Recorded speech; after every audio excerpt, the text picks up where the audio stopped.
Welcome to the Homebuyer Club podcast, helping you understand how to buy a home. From first looking at houses all the way through picking up the keys to your new home. The Homebuyer Club will be speaking with people in the industry to get expert advice to help you with your own home buying journey. I think you'll like this episode. Don't forget to like and subscribe, and on with the show. Hello everyone and welcome to the Homebuyer Club podcast with me, Joe Thompson. Today we have Chris Webb from Estate Agent Consultancy. How are you, Chris? I'm very well, Joe. How are you doing? I'm very well, thank you very much for asking. Tradition of the podcast is we like to start with some quick fire questions just to get everyone loosened up. Well, you loosened up more than me because I don't answer, I just ask. So are you ready for the quick fire questions? Ready as I'll ever be. Go for it. What would you prefer, house or flat? House. Reading or audiobook? Audiobook, definitely. Car or bike? Car. Long walk or Netflix? Long walk. Football or rugby? Can I say neither? If I had to, football. Beer or wine? Oh, again, I'm going to say neither. I'm not a big drinker. Beer if I had to, yeah. Yeah, okay. And last one, staycation or vacation? Oh, definitely vacation, 100%, yeah. See you later, UK. See you later, bad weather. So I've recently downloaded an audiobook and it's a game changer. It really is, because I read 20 pages of a book and I'll fall asleep no matter what time of the day it is. So an audiobook's just continuous and you can just get on with your day, can't you, whilst listening? Absolutely. I have tried so many times in my life to get into books, and I actually signed up to get a library card a little while ago, which is a man at 37 years old. I said, I walked in there, I was like, how do I join? How do I sign up? What do I need to do? So do I have to pay somebody? I know that if I read for anything more than 20 minutes, the words will go in, but it will just disappear, sort of thing. So, but audiobooks, I can do. I went the other day for a 3-hour walk, audiobook the whole time. No problem at all. So, audiobook for me, visual reading stuff, never been very good at. Audiobook, 10 out of 10. Yeah, I'm exactly the same without reading. I will read, won't take any of it in, and then go, I need to read this page again, because I've literally not listened or took anything in, sorry. Absolutely. Yeah, but the important thing is that you know that. The important thing is that you recognise the way your mind works, and you recognise you can read for half an hour, whatever it may be, and it all works absolutely fine. But over that, you might as well not bother. You're doing it for the sake of doing it. Nothing's going in, and you might as well do something else. That's completely agree. So neither football or rugby. Do you have a sport that you prefer? I can say you made me sound really boring on this, but I said no to the beer or wine and no to the football or rugby, and so it's not very exciting, is it? Formula One, I would say, though it can be a bit boring. I mean, Max Verstappen's doing annoyingly quite well, but so probably Formula One. If I was going to choose a sport, that'd be the go-to. Yeah, that's a very good go-to. I love Formula One as well, and it is very annoying that he's doing so well and won every race so far. So that's again another disgusting thing. It's the car. It's not Max. It's the car. It's the car. Yes, let's say that. Oh dear. Well, welcome to the podcast, Chris. And can you just explain to the listeners what exactly you do? Yeah, sure. So I'm the owner of the Estate Agent Consultancy, as you mentioned already. I work with estate agents up and down the country to basically look at their business, look at their systems and processes as they do at the moment, and look to make them better effectively, and look to make their businesses more profitable, better customer service, better customer retention, all these things, basically make them better estate agents is what I do. Brilliant. So where did the concept for the consultancy come from? Yeah, sure. So before launching the estate agent consulting, I'd been an estate agent for the last, I'll say 20 years. It was near enough to 20 years. And sounds better, doesn't it? It just rounds up nicely. 2 decades sounds like a very long time. It does. So I always knew that I wanted to work for myself in some format. Didn't necessarily know what format that could be. And the easy answer would be to open my own estate agency, obviously. But I never really felt like that was something I wanted to do necessarily. Kind of once you've dealt with estate agency for 20 years, there's not really many high highs or low lows. It's just estate agency, and it's just, I've sold a house, I've listed a house, I've fallen through a house. It's very kind of been there, done that, got the t-shirt, so to speak. Whereas the estate agent consulting is something very much brand new to me. So I'd done a very similar job for the last 5 years, working at the property franchise group, working with the franchises there, and so it aligned quite nicely to work with a limited number of clients and officers at any one time, guys who really want to expand their business and grow their business, and work with them on basically one-on-one basis to get them to kind of up to where they want to be. So I knew I always wanted to work for myself, just didn't quite know the format. And I always knew that I wanted to work with a business that was kind of quite well aligned with the offices I work with. So I was working quite a lot of franchise businesses. I worked at Property Franchise Group, worked at Winkworth and Enfield, which is a big franchise down south. And I've always enjoyed that sort of alignment of, everyone's pulling in the same direction. Franchisor does well, therefore the franchisee does well, and everyone's kind of wants everyone else to win, sort of thing. So I've tried to align my business as much as I possibly can with the guys I work with. So if they do well, great. The estate agent consultancy does well. If they don't do well, then it's all free of charge. So it's it's about as black and white as that. That's brilliant. So it's literally, I like that. It's literally you win, we all win type of scenario in that, isn't it? Absolutely right. Absolutely right. Yeah, there were lots of models I could have gone down the route of, paid by hour or paid by this. Chris? Oh, I'm still here. You're frozen, Chris. Oh, have I? Sure, put some hold music in. Oh, there we're back. Oh, we're back. There we go. So I lost you momentarily there. That's all right. No problem at all. No problem at all. So yeah, actually right. So I don't know where you heard up to, but I could have worked it in a way of doing pound per hour or whatever it may be. But I wanted that alignment to go right. You guys do well, we do well, everyone does well. Therefore, if you have a bad month, we have a bad month. If you have a great month, we have a great month. So that's kind of how I like it to be. It's one of these things, isn't it? Going self-employed. It's one of those thoughts that a lot of people have. But taking action to do that is scary a little bit, isn't it? Yeah, going 100%. Well, when I used to work for the larger corporate franchises, I would speak to people all day long who wanted to become estate agents and sign up and be self-employed and all that sort of thing. And I'd always say to them, look, if you know you want to be self-employed, that is going to be with you for the rest of your life. So you've got two options: either you do something about it and you go self-employed and cool, and it might work, it might not work out, but at least you know what's going on there. Or you live the rest of your life thinking, I wish I gave that a go when I was 25, or I wish I gave that a go when I was 50, or whatever it may be. So those are your choices. Pick one. Either go for it and you can complain about it for rest, or not complain about it for the rest of your life, or you can not go for it and you can just wonder what if for the rest of your life. I kind of had to listen to my own advice there and go, well, if I don't do it myself, then I'll always wonder kind of shoulda, woulda, coulda for the next 50 years or so. So here we are. Good. Well, I'm glad that you took the plunge, and from what you said to me earlier, it sounds like you're doing really well with it. So congratulations so far. Thank you. So to going back 20 years or 20-ish years, what made you decide to become an estate agent? Yeah, so does anyone ever decide to become an estate agent? That's the big question. Does anyone ever go to their career fair at school and go, I know what I like to do. I'm good with keys. So I left college. Finished college, and then didn't really know what I wanted to do from there. And like any good parents, they urged me quite drastically to get a job and start paying my way and whatever else it may be. I saw in the paper, or I think actually my mum saw in the paper, how embarrassing is that Hamptons in Winchester were offering for a sales negotiator.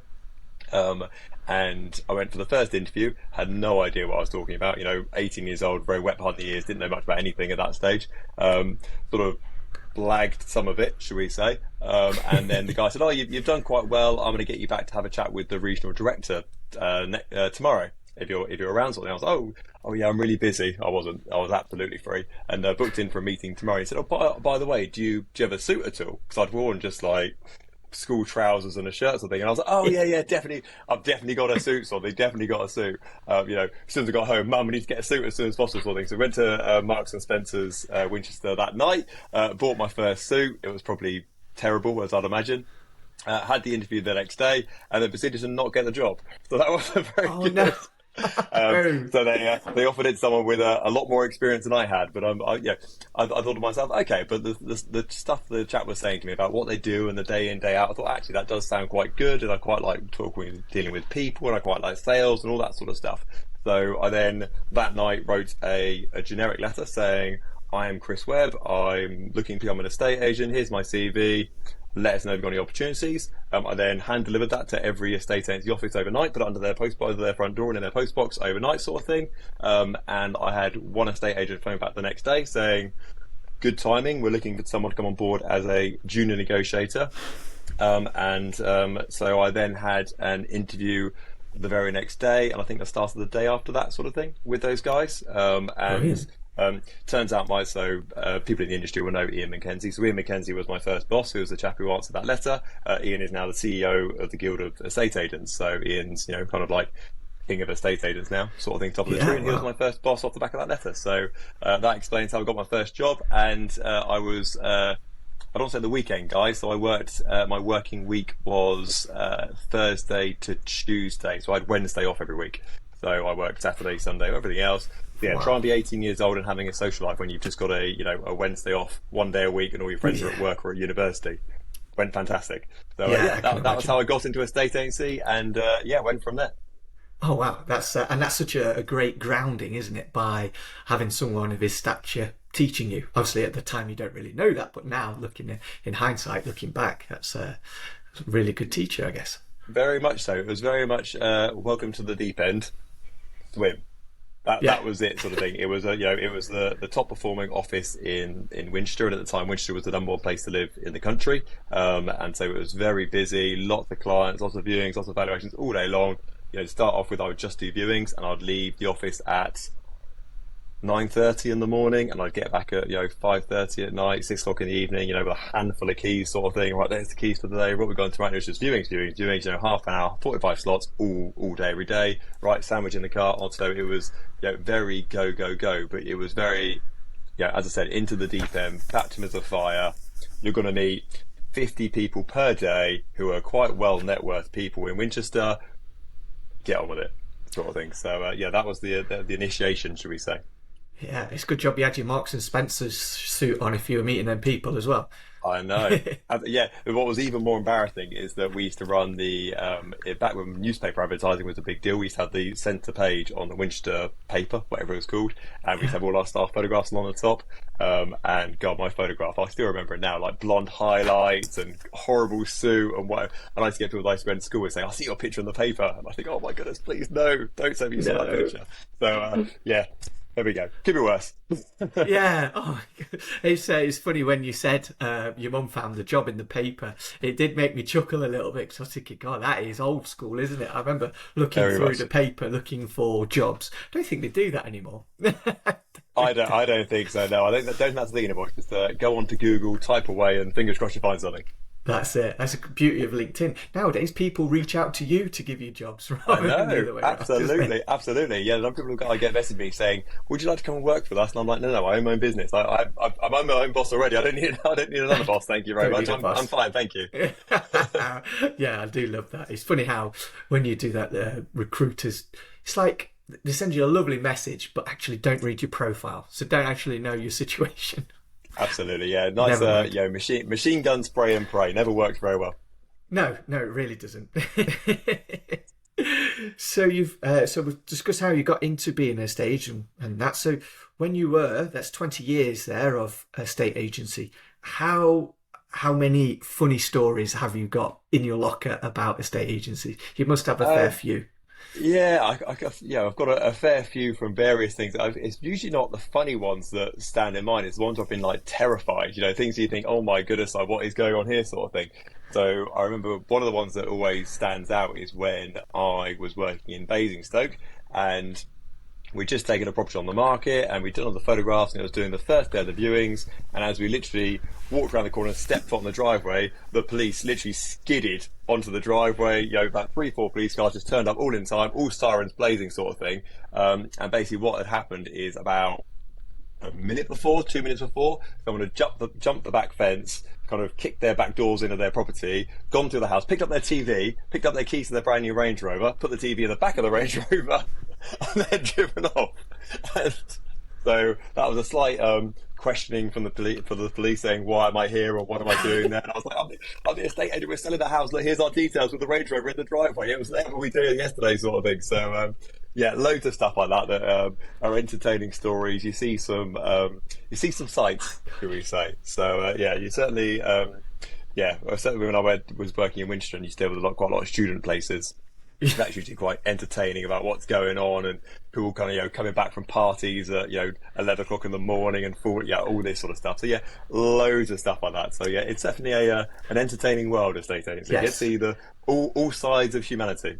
That's it. It's funny because I think there's a bit of a misconception at times when people know about estate agency. I think they think that everything is selling sunset now because it's been glamorized and paraded on TV. They think that people are like that, and it's really not. really not. Not at all. And the thing I actually, I wouldn't say struggled with, but the thing I got into my head very quickly is because every time I ever went to a stranger's house, aka a client or someone who's on the market's house sort of thing, it'd always be immaculate. It'd always be, most of them, go to, especially in Winchester, it's a very affluent area. So it'd be, that had the cleaners in, it would be, absolutely spotless. I go to my friend's house and I'm like, how do you live like this? Yeah, like you've got a cup on the side, like what are you doing, sort of thing. So whereas every property I went to for 10 hours a day was just spotless, absolutely, carpet has got the stripes in it, everything was absolutely immaculate sort of thing. So it very much raised my expectation about how the average person lived. Yes. But going to some of the student places certainly dragged that down very quickly. Yes, I spoke to a letting agent recently called Alex Hughes. He deals with properties in Sheffield, and he specialises in student accommodation. And here's some of the stories he told me on the podcast and off the podcast were brilliant and very eye-opening. It really was. Yeah, absolutely. Yeah, you go into a student rental house anywhere before 2 o'clock in the afternoon. One of them is going to be in bed. I guarantee it. And you're going to knock on that front door for as long as you like and say, hello, I'm from the estate agent, I'm coming in, sort of thing, and they'll still be in bed. So it's almost a guarantee.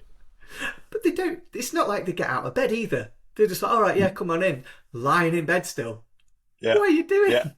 Absolutely, I did laugh when I saw I think it was an article, like a highlighted things on Rightmove, and it was a picture of someone in bed, and they were just like peering over their bed covers on the estate agent picture of the room, sort of thing. You think, oh my goodness, we've all been there. At least able to get out of bed and come back in 2 minutes. That's it. Oh dear. So, how do you best help estate agents? Yeah, big question there. So it's all completely bespoke. So there is no sort of one size fits all.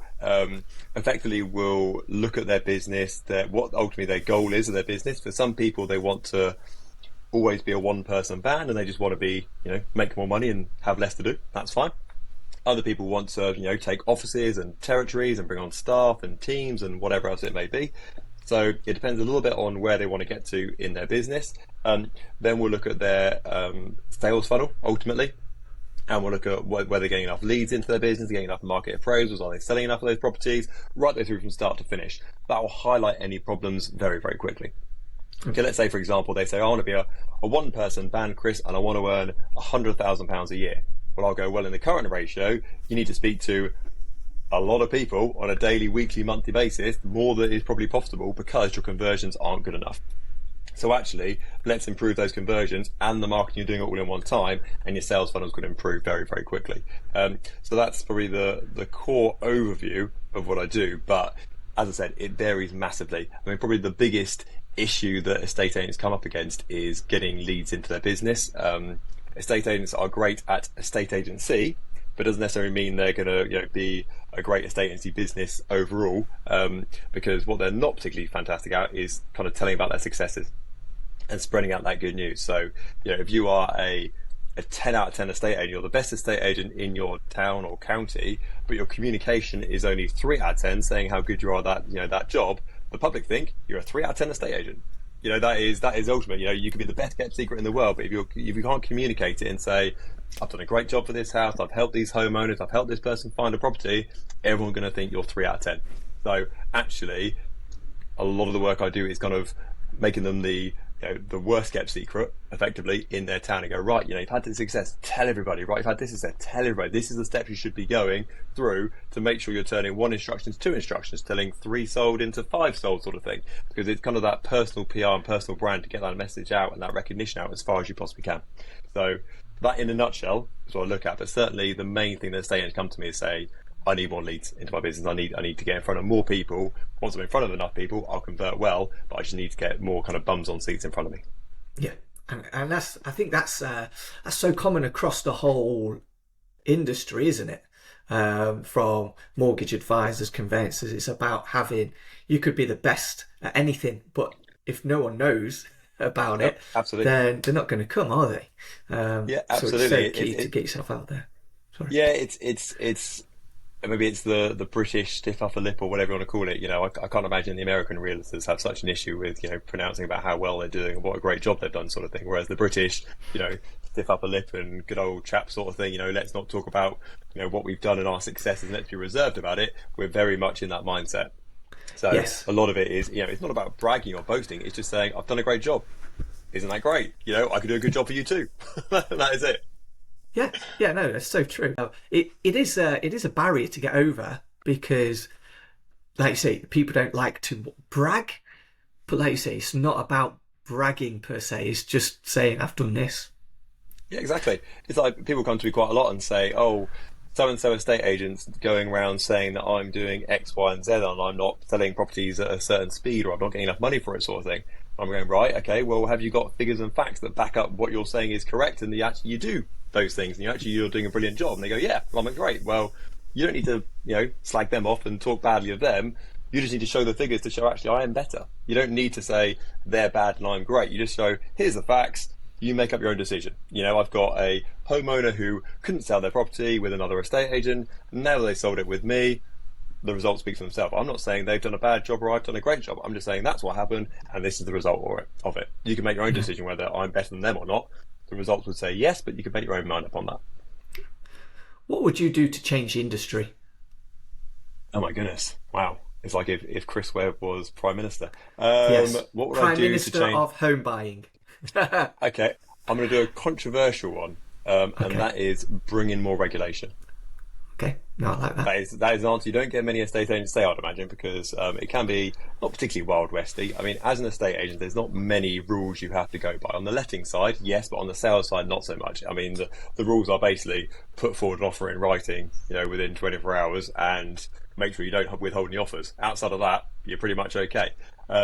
The low level of entry means that the bar is always going to be quite low for estate agent, because you could turn up and go to a partner agent and say, oh, can I be an estate agent with you, and you can keep 30% or whatever they do, and they'll probably take you on board.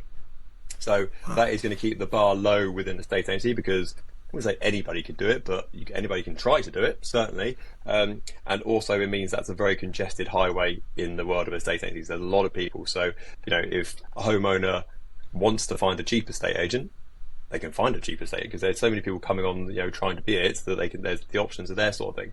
Whereas if the regulation was there, two ways is going to help us out. Number one is that it's a higher bar of entry, so therefore you have to have a qualification in whatever way that may look, and obviously this is coming through with Roper at the moment at some point, maybe, and that kind of regulation makes it a higher bar for entry. Also, estate agencies complain about fees into their business and being able to charge more. Regulation will put a higher bar and will allow you to charge more fees. Because if estate agents have to pay, I don't know, let's pick a round figure. Let's say they pay £10,000 to become an estate agent and pass some enormous course to become an estate agent. This isn't going to happen, by the way, but hypothetically, would they sell their services for £750 for selling a property? No, because they would go, I've just paid £10,000 to become an estate agent. I need to make that money back and some. There's less estate agents around because there's this £10,000 per qualification. Therefore, fees are going to go up to reflect that. So if estate agent want their fees to go up in a meaningful way, up to in line with the rest of the world, regulation needs to come in. But also in that process as well, it will help sort of clean up the industry, I suppose. Yes, I agree. I like that. That's a good way of putting it as well. And I imagine there'll be a lot of pushback from estate agents who go, oh, more regulation. Yeah. No, oh my God. Absolutely. However, when you flip it and talk about them earning more money, that's a win for them, isn't it? Absolutely. Suddenly they are very interested in that side of things. So, I think the regulation coming in, it will be slightly painful when it first comes in. You'll get people who go, I've been an estate agent for 50 years and I've never needed these regulations before, but it isn't sort of for today, it's for tomorrow, if that makes sense. So, yes. The guys that have been doing it and doing a good job for the last 50 years, you probably are doing a good job because you've been doing it for 50 years, and if you're that bad, you probably wouldn't still be in business. But it's the newer people coming into it. If we raise that bar up down low, that bar will spread throughout the industry as well. So, I can only see that as a good thing. What always sort of gets me a little bit is if you sort of compare buying a house to like buying a car.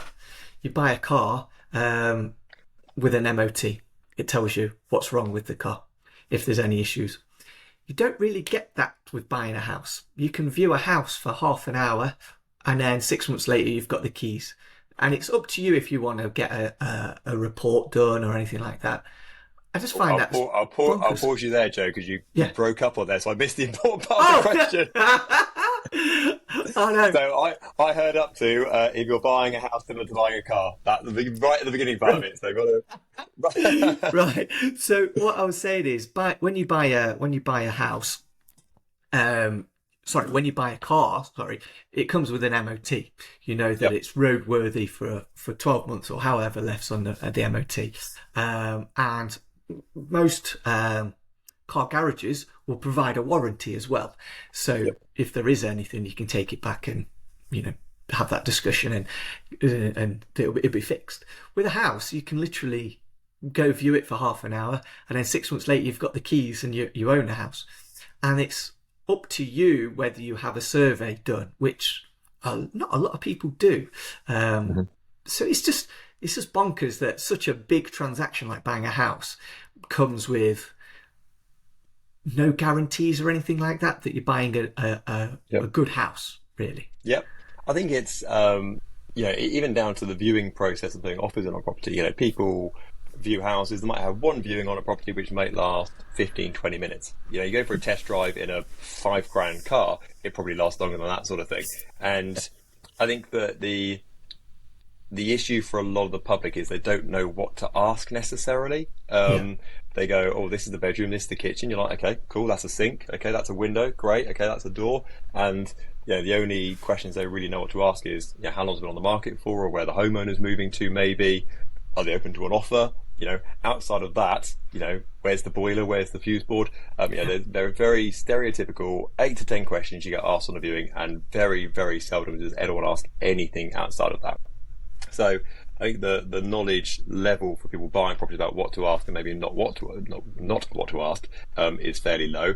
Obviously, you've got surveys on there as well, and I think in most situations I would recommend getting a survey, even if it's just kind of to help you sleep at night effectively. I know survey reports will bring up certain items that they won't sort of cover, things like boilers, for example, or the electrics. Obviously, they're not gas engineers and they're not electricians, but from a peace of mind to say, actually, if there's anything whopping that they've missed, you can obviously claim back and say, actually, you should have highlighted that to me. It's like anything, you don't need insurance until you need it. So you don't need a home buyer survey or a structural survey in a property until your roof blows off and you think to yourself, probably should have got that. So it's about kind of covering your base on that side and making sure that is the right stage for you. But I think if in doubt, I would say that survey is definitely the way to go forward with it. Yeah, I agree. I really do agree. Yeah, that's brilliant. So, going back to being an estate agent, what would you say is the biggest advice you could give someone looking to sell their house? Oh, that's a good question. So if I knew nothing about the estate agents in the area, my two things I'd probably do look at. Firstly, I would go on to Rightmove and look at how people present their properties, and I would see that's a good sign.